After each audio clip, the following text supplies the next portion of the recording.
Alors j'ai mélangé ça à la littérature bretonne, là, les chants, les choses, mais j'ai quand même...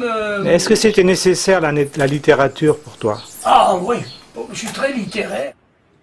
Alors c'est inhérent, c'est un côté, moi j'ai fait l'art sacré, c'est un côté symbolique, tout se tient. Si ce bateau-là a un impact, c'est parce qu'il y a un grand symbole, il y a le symbole du bien et du mal dessus, l'a fait Viviane, le faucheur, l'encou, il y a Saint-Michel qui protège du démon, là, en fait, dans le mont Saint-Michel, avec tout son truc. Donc il y a un sens profond. Et je pense que c'est de ce sens que vient l'impact. Il faut dépasser autrement j'aurais fait un truc comme ça. Superficiel, non, il ne faut pas que ce soit superficiel. J'ai eu aussi un choc qui n'est pas si vieux que ça. Hein. J'étais au musée de Lyon avec un ami là, qui s'appelle Monsieur Engels, et il m'a amené, et ça c'est un tournant dans la peinture actuelle. Hein. Pour moi, ça a été fait volontairement. La peinture actuelle, elle nous a libéré de beaucoup de choses, mais elle est trop, pour moi, elle est trop intellectuelle. Moi je demande, et avec les temps qu'on vit, et comme tout ce qu'on voit en même temps, on ne voit que des chaos, des choses épouvantables, et on revient au romantisme. Pour moi, on revient au romantisme. C'est ce qu'avait compris le musée de Lyon, en mettant une exposition extraordinaire, qui a donné les impressionnistes, c'était Rousseau, etc., toute la forêt de Fontainebleau. Barbizon, quoi. Barbizon. Or, ils étaient en plein dedans. C'est tout à fait la forêt celte, avec ses mystères. Ces mousses qui prennent des couleurs avec le couchant, c'est à l'intérieur. Alors on est fasciné quand on se met à regarder ces toiles, comme Turner et tout ça. On est fasciné parce que c'est un univers intérieur. Et après il y a eu l'impressionnisme tout écrasé. C'est pas normal. Ces types-là, c'est d'immenses gens et qui avaient toute une tradition et il y avait le côté romantique. Le Barzaz-Breis a donné les parties de l'école romantique, je suis sûr. Ça a correspondu au truc celtisant, au science, tout ça, tout ce qui cherchait. Ça rentre dans un cycle d'histoire. Et moi je dis qu'on revient à ça. Ah oui, et moi je ne pense pas que les conservateurs de Lyon, d'ailleurs ça se terminait, on voyait les coraux, l'influence de coraux, la forêt Fontainebleau sur coraux, l'éclatement de l'impressionnisme. Et tout le monde n'a vu que ça.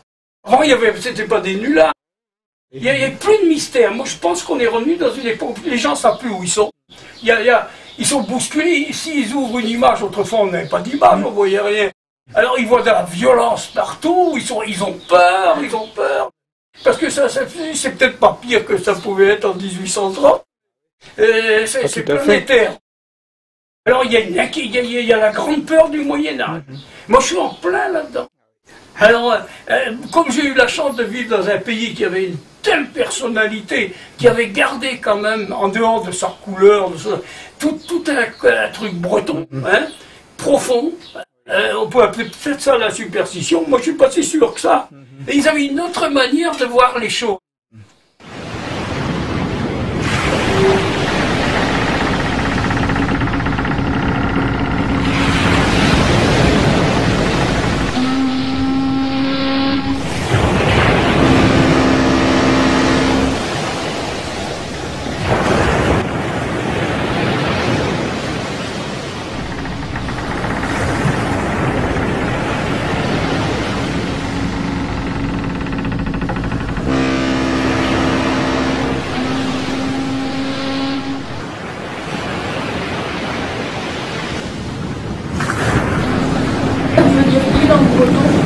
C'est le bateau du roi Arthur, le héros qui a combattu les Anglais pour protéger l'unification du monde celte. Et donc à sa mort, il est transporté dans ce bateau sur l'île d'Avalon.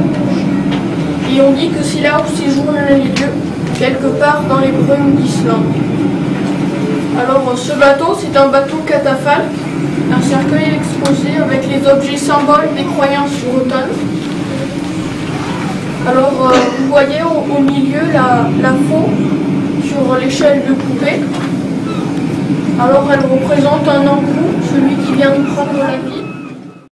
Ça va bien avec tous les symboles, justement, qui rendent... Il y a le mal avec le mal.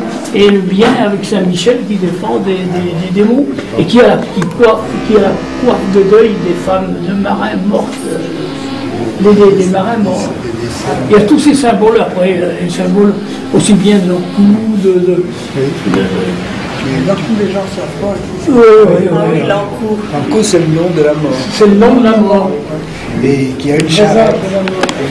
Oui, qui peut avoir une charrette. Qu'on entend quelquefois. Oui. Mais là, il a dit tellement bien que c'est quelque chose qui s'en va. Il a suivi cette idée générale. Qui s'en va dans l'éternité. Il a bien rendu. Et puis c'est cet éclairage là, qui rend ce vaisseau. Enfin, moi je l'ai vu comme ça. Ah oui, d'accord. Avec tous ces symboles, avec tous ces trucs. Et j'ai voulu faire un bateau que n'aurait pas renié un musée de la marine.